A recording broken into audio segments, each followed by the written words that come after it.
Hey there, this is Dan. You're watching this Alt DC, and I am about 56 hours from Adepticon, and I still don't know what to play.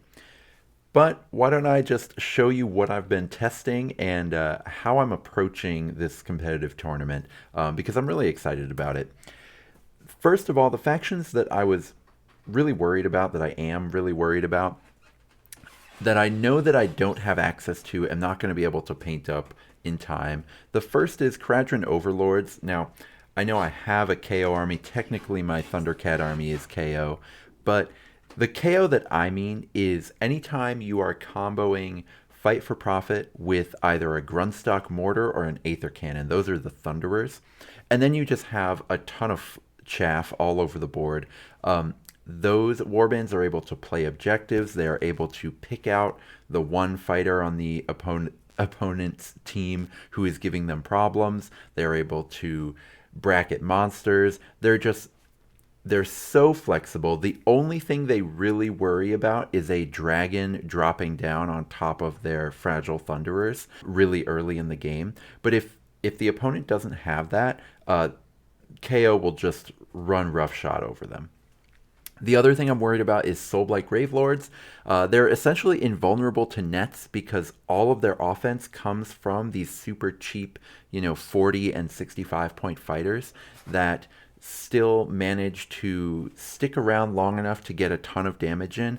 They can outfight you without needing a Titan, and that means that a lot of the traditional answers to big, stompy, scary models like that just don't work against Soulblight Gravelords.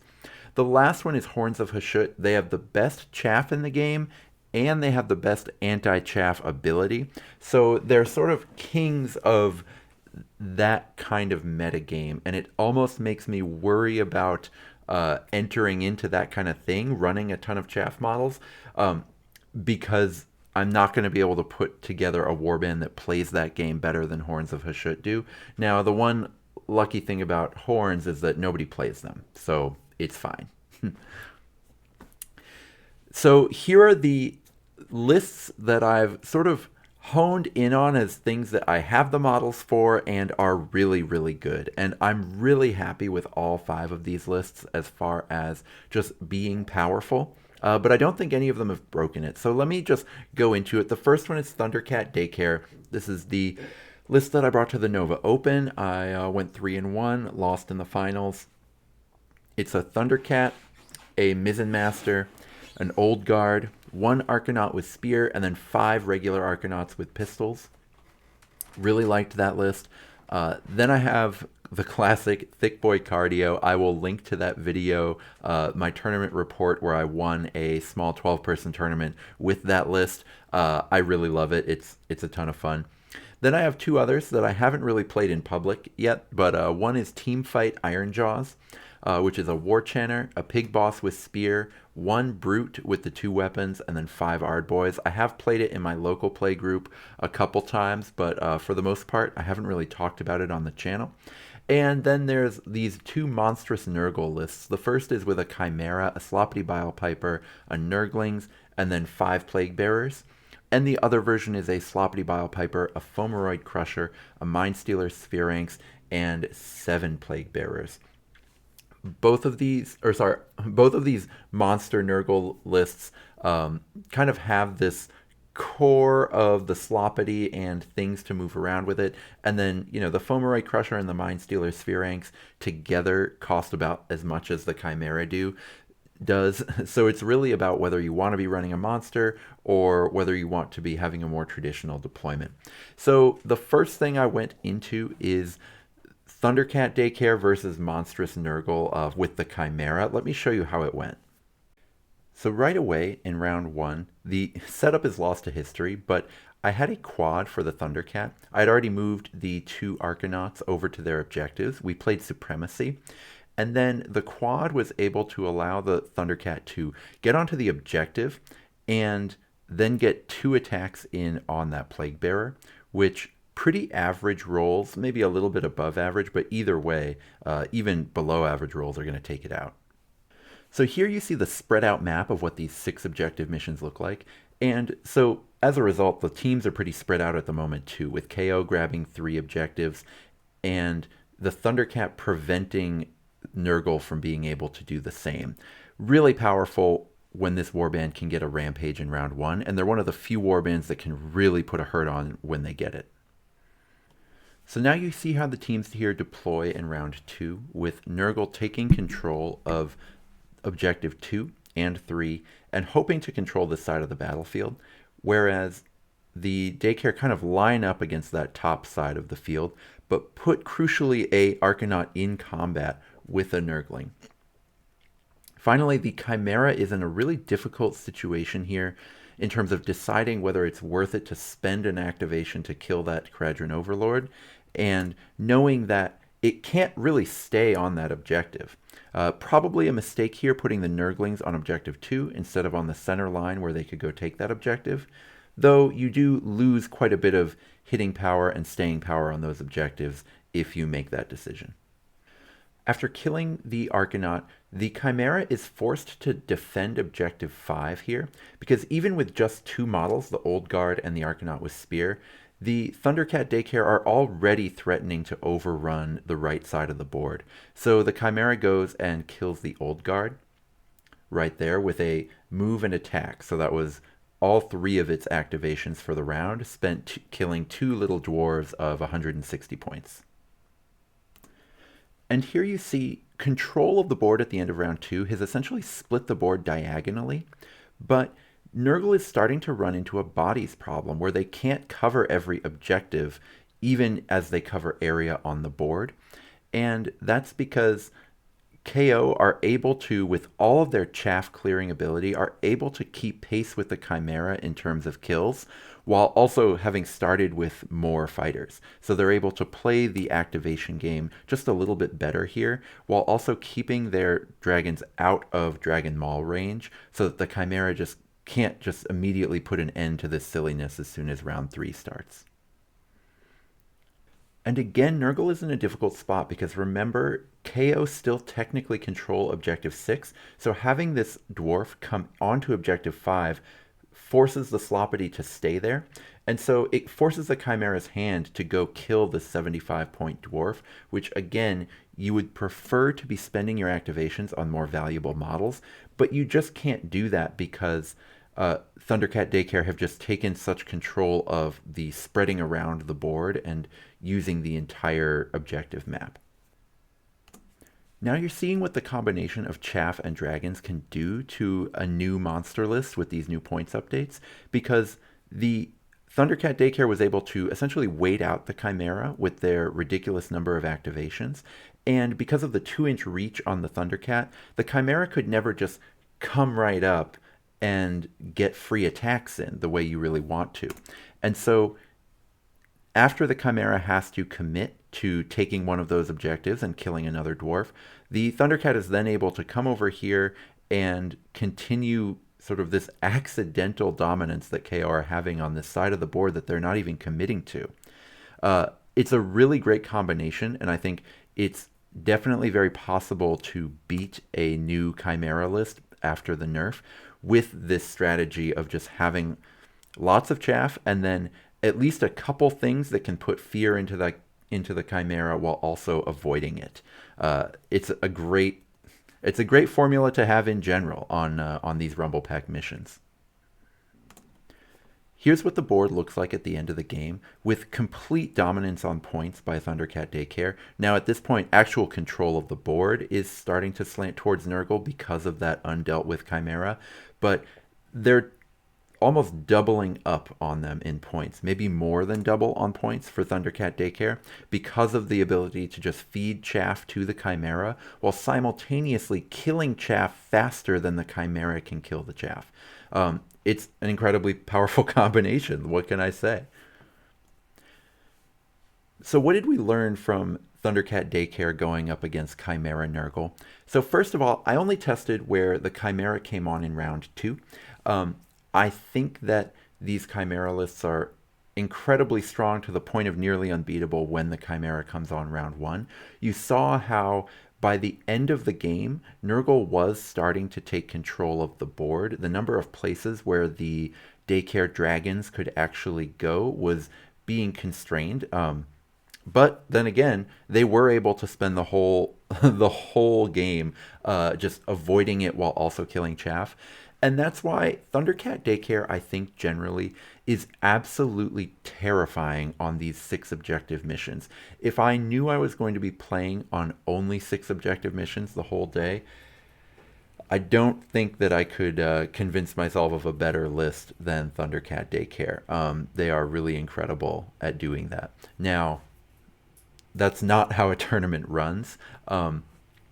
But it is a really great sign for this warband if that's something you want to pick up.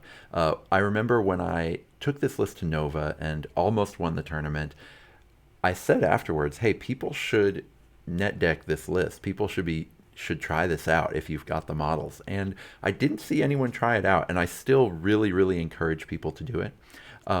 These 2 dragons, they give you so much flexibility, so much chaff clearing ability.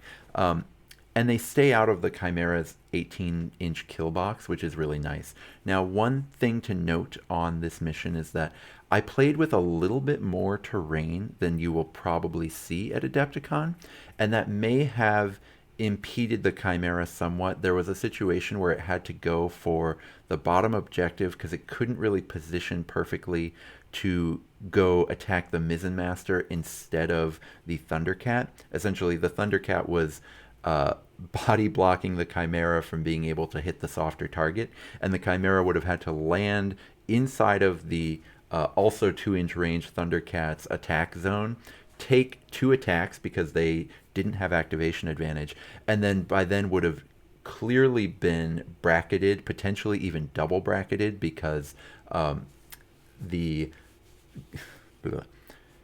potentially even double bracketed because the Thundercat had access to Onslaught. And then at that point, you're just not killing those giant Dracolines anymore once you're only dealing 3/6 damage to them.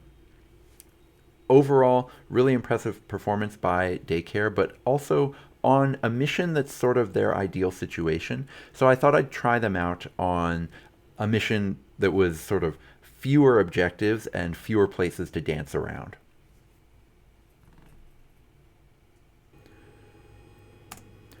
Here is the setup between Teamfight Ironjaws, starting with the War Chanter and 2 Ardboys on in round 1, and Thundercat Daycare with the Mizzen Masters group on in round 2. You can ignore those 3 treasures in the middle. They are from a secondary mission that didn't end up affecting the outcome of this game.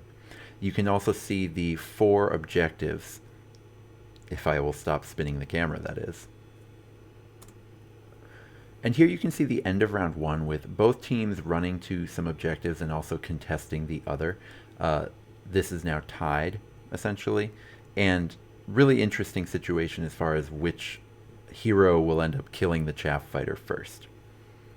Here's the end of round 2, and it was such a disaster for Thundercat Daycare and such a domination by Ironjaws that I just called it right away in round 2. I wouldn't normally do this in a game. In fact, it would have been pretty trivial for Thundercat Daycare to force the minor win by just getting a ton of kills off of Ardboys, but for the purposes of actually who wins, it was nearly impossible to come back at this point. That's because you have Ironjaws winning this objective despite being outnumbered. The big guy's able to body block everyone off of it. And you have Ironjaws winning the other contested objective because of Umessin. And that was where the power of Umessin plus the armor and killing power of Ironjaws really showed itself. These Ironjaws lists are terrifying in this situation. So what did we learn from that very short game? Well, one is that Teamfight Ironjaws are a complete hard counter to any sort of a couple elites and a ton of chaff, especially if those elites are dragons. A few dragons and a ton of chaff warbands on any mission with 4 or fewer objectives. If it had been something with 6 objectives, that Umessin wouldn't have mattered that much because there would have just been other objectives for Thundercat Daycare to go take, and 1 brute would not have been able to make the difference. But on these 4 objective missions, just 1 brute is able to single-handedly win the game and just make it impossible for the chaff heavy warband to win, which is a really great thing to have as an Ironjawz player. Now, there's a real question, though, of how many brutes to run. This list runs only one brute, and I think that's correct.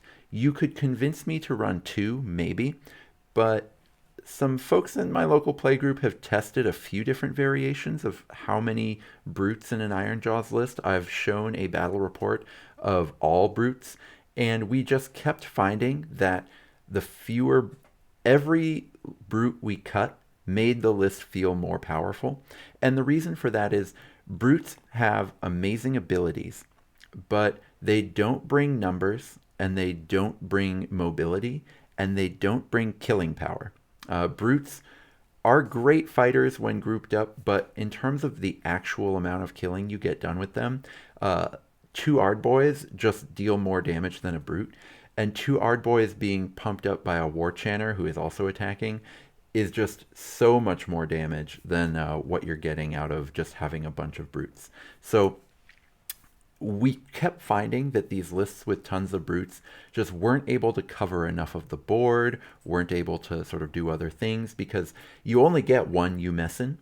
And then after that, if you're just all on brutes, you just get overwhelmed on the other objectives and you don't win them, and that Umessin doesn't turn the game. But if you have an Ironjawz list with enough numbers to either count on objectives or fight on some objectives while just having a single brute saying Umessin on the other, then you can really start to dominate in these objective missions. And Teamfight Ironjawz really does that. The reason it's called Teamfight is because it really wants to be in these big grouped up fights where the War Chanter can do its thing, or as you saw in that quickie battle report, the nearly unkillable pig boss can just go in and body block all of the important fighters from being able to do anything, and that was really terrifying. I do think that it would be different, and the Rumble Pack does help Ironjawz here, if you could have the Thundercat and the Mizzen Master both come on in round one. Both of those have the strength to be able to take Ironjawz off the field pretty effectively, but when only one of them is on in round one and the other is spending its time positioning in round two and not getting attacks in, the rest of the Ironjawz are just able to kill KO so effectively that it's a nightmare for them. So the question I kind of have is this fixable for Thundercat Daycare? Because obviously I have some sentimental attachment to this mission, or to this warband, and my answer honestly is not really. Daycare has better projection and better treasure play. I do think it's the better warband sort of in this vacuum that doesn't even exist, but in a vacuum I kind of like it better. I think it has more tools at its disposal in some ways, but 4 out of 12 missions, Ironjawz I think is 100% unbeatable against a list like Thundercat Daycare. That would be any of the 3-4 objective missions in the Rumble Pack, and then also ley lines in the core book. And Adepticon is just going to essentially be we roll a dice on those 12 missions, and you're not beating Ironjawz in a full third of the missions that are available. And so at that point, if Ironjawz is going to be popular, I don't think you want to run something like Thundercat Daycare in a tournament if you want to win the tournament.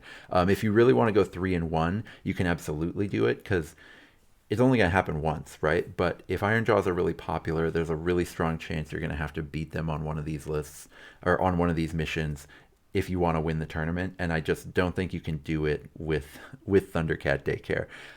Now, I might be just making the wrong call. There might not be a lot of Ironjawz players. I might not play against Ironjawz at all. So that might be a little bit of an embarrassing call, but we'll see. I wanted to see now how this Teamfight Ironjawz list would fare in a more brawling heavy mission, something where they can't just use their abilities and their one sort of fast fighter to their advantage at such a high level. So I set up Ironjawz versus Thick Boy Cardio, the list that I won a tournament recently with, and we played Loot and Pillage. Here you can see the setup with where the extra deployments are going to come in round 2, as well as the 3 objectives that are then looted to get treasures. This is a really fun mission, and it tests your ability to just purely win fights. That's all you got to do. Not a ton going on at the end of round one since you have to essentially just rush the center. And so that's what both warbands did, and both were able to put a little bit of damage onto the other. Here is the end of round two, where you'll see on both edges, both sides are sort of doing the loot and run away strategy, which is going to be correct for about 2/3 of warbands, but not all, so never assume your opponent is going to do that. Here you also see the absurd power of Calthea just running forward, popping her incredible ability Coordinated Strike, and then allowing her friends to just blow these Iron Jaws off the table.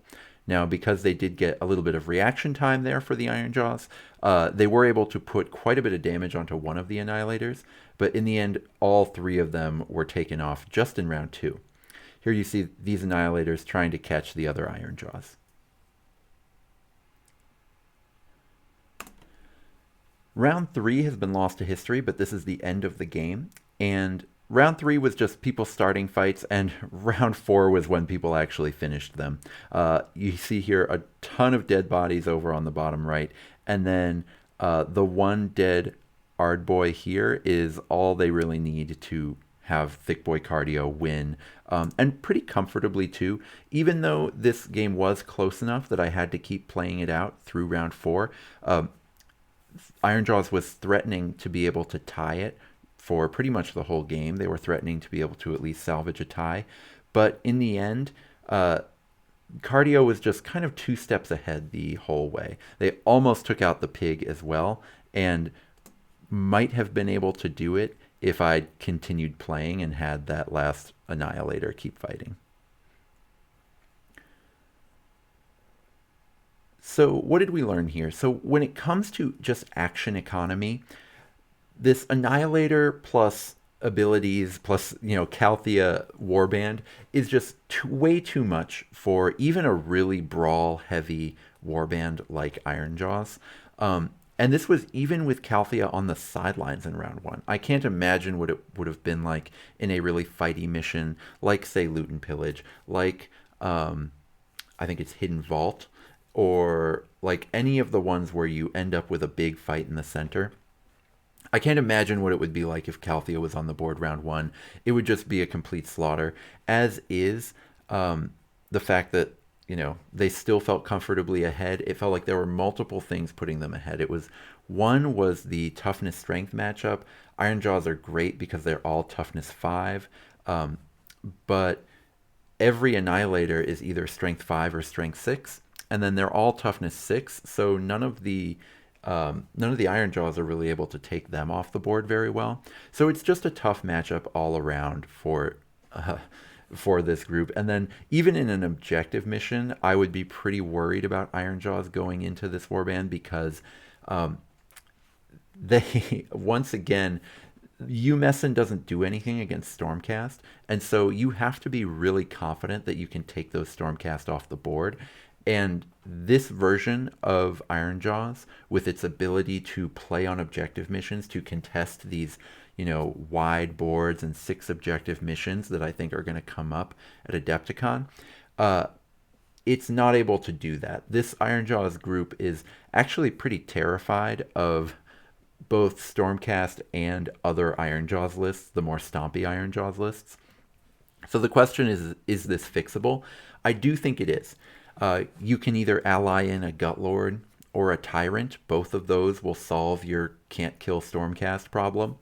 The problem with that, like I kind of implied before, is that you sacrifice a ton of power projection. I think that if you're wanting to kind of take on all comers over the course of a 4-round tournament, not having a fast fighter it opens you up for certain auto loss situations. Now, you might play 4 games and it might not come up, but without a fast fighter, you can just lose because you just had no hope, because there was just nothing you could do. And so having the pig boss really, really helps in general. And then it also lets you sort of dominate in certain situations where you just put the pig boss onto an objective that your opponent can't do anything about. That's what actually happened in the Thundercat Daycare game. If that pig boss had been a Gutlord, Thundercat Daycare wins that game. So just think about that as far as what you actually sacrifice when you put in one of these super fighters. But these super fighters like Gut Lords, even like a Mega Boss, they do help you take out Stormcast, and that can be really useful.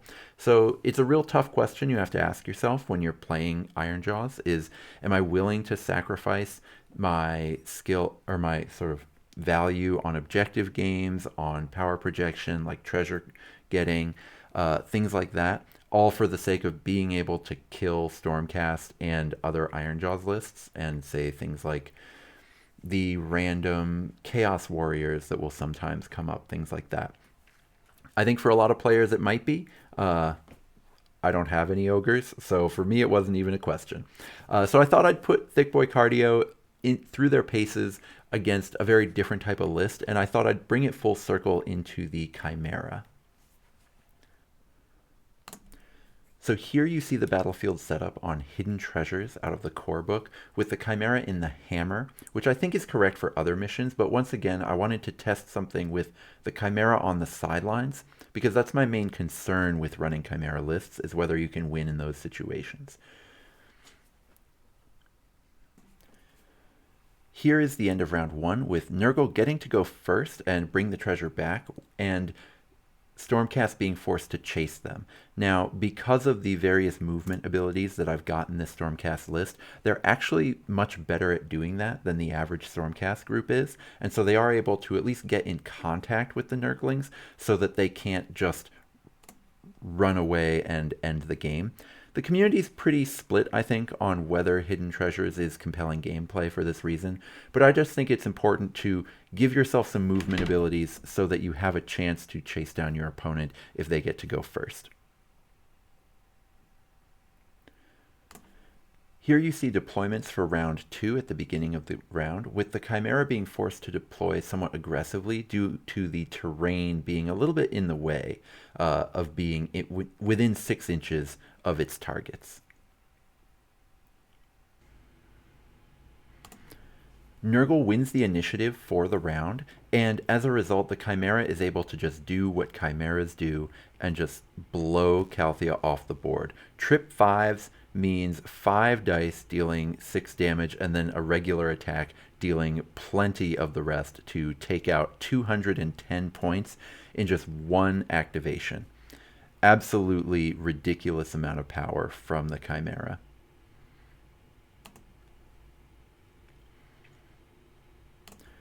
But that being said, Chimeras are not invincible, as this Annihilator is about to prove, using Force of a Falling Star to deal 8 damage on what is essentially a Rampage replacement, and then rolling a whole bunch of dice to deal 22 total damage between the attacks and the ability to the Chimera,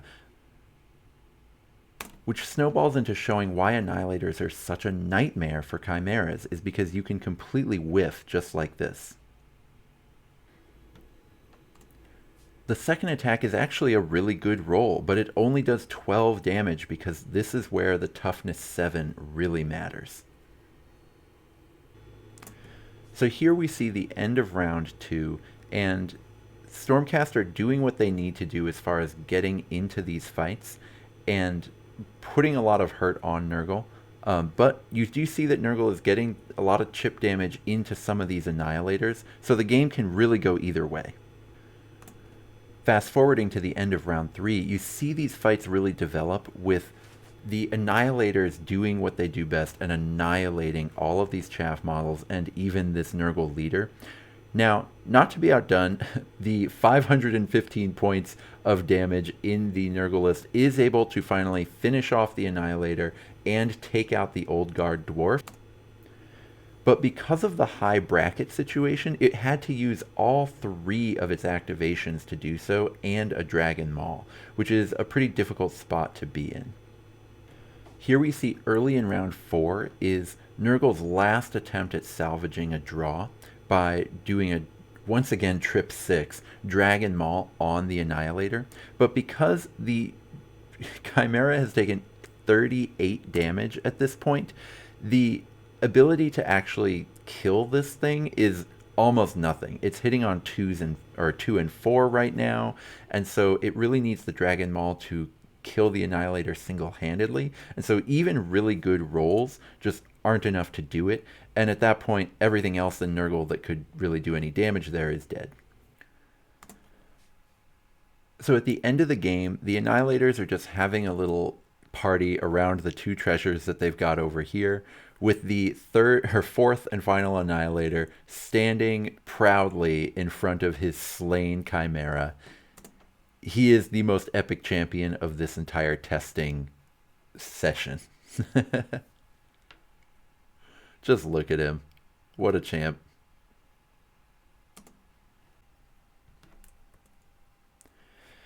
So, what did I learn from that game? So, it turned out to be a really epic game with a final attempt, actually two situations where Nurgle could have salvaged a draw there at the end. Now, I do think they were actually a little bit lucky to do so. They won initiative every single round and had a drag and maul every single round, which really is everything the Chimera can dream of. Now, it did, though, run into probably the best anti-Chimera warband in existence. And I've actually played it against two warbands that are specifically built with monsters in mind. I built Thundercat Daycare knowing that I might be playing against monsters. We had kind of all as a Warcry community started wondering if maybe the flying monsters were going to be a problem. No one had really proven it yet, but I had been testing against monsters to figure out what my plan would be for them. And of course, Annihilators are the biggest headache for monsters in the game. So your mileage will vary kind of just attacking a Chimera head on, the way Thick Boy Cardio was able to do in this game. But I even then still wonder if they would have been favored if the Chimera came on in round one. I think it would have been very close. I think, here Nurgle got really lucky over and over, and that's why it was such a close, epic game. And dice rolls will do that to you, right? And if Nurgle's incredible luck had continued going on until the final dice roll of the game, they actually would have gotten a draw. But with more normal luck, but the Chimera coming on round one, I think it would just continue to be a very close matchup. Even here, the Chimera, even against what should be the toughest fighters in the game for it to take out, it still killed 450 points worth of things. At the old points value, Nurgle would have eventually won this game because they just would have had other Plague Bearers waiting in the wings for when the other things died. And there's no way that the Annihilators would have just been able to kill everything. So great job, GW, on that nerf. It made for a very, very compelling game here. So let's just kind of sum up some notes I've got on all these warbands in case you're kind of playing at home or you've got access to any of these, because I think they're all incredibly powerful. That said, I don't think I broke the format with any of them, which is too bad. I was hoping to feel like I had something that could make me feel like I could guarantee to at least be in the finals, and I don't feel like I'm in that situation, which, is how competitive gaming should be. Teamfight Ironjaws are awesome. I think I really found I would say there are two routes you want to go with Ironjaws, either being really stompy and really fighty, or taking advantage of actually how incredibly clever Ironjaws are. And I think that I've found the best clever Ironjaws list. This list is incredible at objectives. It's good in brawls, great in brawls even. It's just not as good as the best brawling warbands, It's not quite as good as Ogres. It's not quite as good as Stompy Ironjaws. It's not quite as good as certain flavors of Stormcast, although it's way better than most flavors of Stormcast. And it's also got a ton of mobility in that you've got Wah coming out of the War Chanter, but then you also have a big pig. The issue with this Ironjaws list is that Stormcast and Ogres and Stompier Ironjaws builds are all pretty popular in the meta, and I don't think this list really beats any of them. I would say I'd be really excited to play this Ironjaws list in just the Rumble Pack, or in my local meta where nobody plays Iron Jaws. But outside of those two situations, I would never take these to a con if there were going to be some core set missions in there, because in those situations, just again, the other stompy warbands are going to kind of eat you up.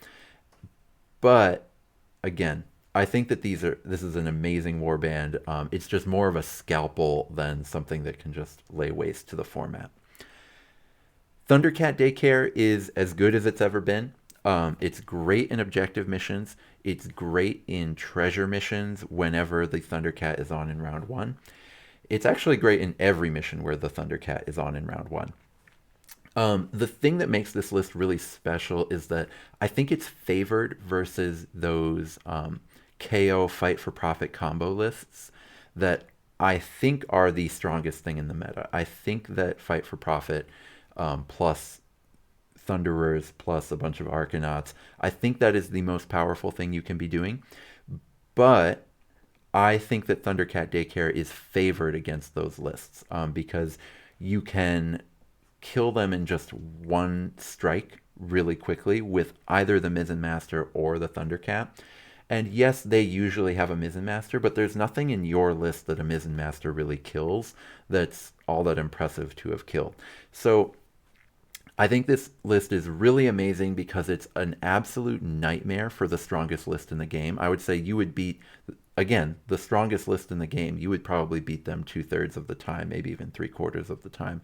The issue is that you are here a massive underdog versus really brawling lists and like Titans. Like the thing I lost to in the finals of of Nova was Destruction Soup, which is just classic like nets to mess with your Thundercat, and then just big Titan monsters that can go, toe to toe with the Thundercat, but cost 50 to 60 points less, or beat the Mizzen Master and cost the same or 20 to 30 points less. All lists that are built that way are an absolute nightmare for Thundercat Daycare. In certain objective or certain missions, any mission where you're forced into a small area, either because there's very few objectives or because it's sort of built to be one big fight around a treasure, something like that. Any of those situations can be basically an auto loss against those types of lists when you're playing Daycare. So for that reason, because there's only one objective like that in the Rumble pack, but the core book does have two. So there's still 3 missions where Thundercat Daycare you can just never win. I would say if you face a kind of stompy list in either of the last 2 rounds of a tournament with Thundercat Daycare, at that point you'll be facing someone with quite a bit of power in their list, quite a bit of killing power in their list. And if you play one of these, one big fight where the Titans don't have to actually struggle to get to where they're going, you just won't win. So amazing list, can absolutely win tournaments with it. There's 3 missions out there that your Achilles heel on those 3 missions is so big that you're in a little bit of trouble if you get in the wrong situation. Finally, Thick Boy Cardio. I still love this warband, this ridiculous, silly warband. Incredible action economy. You're sort of cheating some of the basic structures of the game. And of course, you have incredible combat stats with all of those annihilators. Amazing because on objective missions where there aren't too many objectives, so things like ley lines, things like the 3-4 objective missions in the Rumble pack, all of those, where you can just like get a couple fights and all of your fighters are terrifying to be near. This list is amazing in those situations. You are terrified of swarms of more than 11 models on objective missions if those models have toughness 5 especially. So one thing I learned from going up against the Fire Slayers in a 4 objective mission in the tournament where I did win, but just a few dice rolls could have really sent it either way. And that's something where, these sort of dwarves plus a couple support heroes, swarm warbands, are becoming more and more popular because they're very, very good. And that's a list concept, an entire chunk of the meta that you're coin flip against at best. You're also really terrified of certain Strength 6 Titans on these Brawler missions. So think Gut Lords, think Fomeroid Crushers. Those can be a real problem for you. But otherwise, this is a great warband. Finally, there's Chimera Nurgle. And the question I've got is this list unbeatable when the Chimera comes on in round one? In the Rumble Pack, that's almost never going to happen because only one group comes on in round one, and so you only have a 1 in 3 chance of getting your Chimera on in round one. But in the core book, that happens much more often. I still think that opponents have more outs now than they did. Storm Fiends, Gut Lords, Pyrocasters, a few Stormcast shooters, and of course the Annihilators that I just showed. All of them can be a problem for the Chimera. But in general, when you get 4 rounds to kind of slowly take over a game, that can be a great situation for you. The problem is, the round 2 problem is very, very real for this warband. I showed you essentially the warband losing 2 matches versus very prepared warbands where it came on in round 2. And part of that is because there's really nothing that uses a quad well in this whole warband. And if your opponent gets a quad, as you saw before, Thundercat Daycare got a quad in round 1, basically used that quad to create a insurmountable activation advantage that was then able to completely defang the Chimera because the combination of the activation advantage plus having one model in the Thundercat that could keep the Chimera honest, it better be able to, it's 315 points, was just too much for Nurgle to overcome. And the same essentially was true in the other game of Force of a Falling Star dealing 8 damage and just completely crippling the Chimera's damage output. That's going to be sometimes an issue. If your opponent has a quad, they can do things that are actually pretty similarly broken to Dragon Maul, and that can be too much for the rest of your warband to overcome now that Chimeras cost 515 points. The thing I'm going to need to figure out is whether that's worth it anyway, right? Because how many warbands in the game are really preparing for Chimeras? If I expect to have 2 games where the Chimera comes on in round 1, and I think that it's unbeatable in those situations, that can be nice. But if those games both come early in the tournament, and then late in the tournament I'm playing against people who have been winning a lot, who are really, really prepared, then that could even end up with you going 2-2. Conversely, if your game where the Chimera comes on round 1 or round 2 is early in the tournament, the 2 losses you just saw me have there were against 2 extremely prepared competitive warbands. You could play against a slightly less competitive warband and still win when it comes on in round 2. And then you're in a really great situation going on later in the tournament if it's on the board to start the round kind of in those later missions. So a lot to think about with whether the high risk, high reward strategy of that Chimera list is worth it.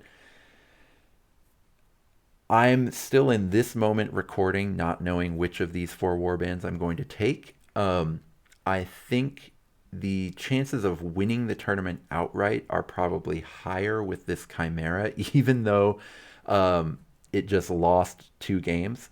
But I do think sort of smoothing expectations, I think all 3 of these other lists are going to be more consistent, probably more likely to 3-1. I think you could easily go 2-2 with a Chimera if just deployments don't work out for you. You could easily go 1-3 with a Chimera, even if, say, you win your first game, so everyone you're playing against has won a game at sort of sorting the tournament out that way, and then you just get bad deployments the rest of the game with a ton of terrain, that could be a problem. I feel like if I'm going to ignore the fact that the list I think is the strongest list here lost both of its testing games, if I'm just going to ignore that, why am I even doing these testing games? But at the same time, there was a lot of terrain. It the terrain really clearly got in the Chimera's way both of those games. That's a great note, by the way, for aspiring tournament organizers, right? Even those weren't the thickest boards you've ever seen, but in both of those games, the Chimera essentially lost because of the terrain. Well, maybe not in the first one, but in the second one, the Chimera essentially lost because of the terrain. And it made a real difference. So that's something that you can do as a tournament organizer. Is it doesn't have to be that thick a board, just 5 large pieces of terrain. However, Adepticon usually has 4 pieces of terrain, large pieces, or sometimes even 3. So the boards might be a little bit more open. Who knows? I'm I'm pretty conflicted, but at least everyone watching will get a sense of how I prepared and how I proceeded to not give myself any real information of what I should actually play. So I'll be covering the tournament and trying to get a battle report of the finals. Hopefully putting out a lot of Adepticon content, honestly, after the con. So until then, may all your rolls be crits, unless you're playing against me.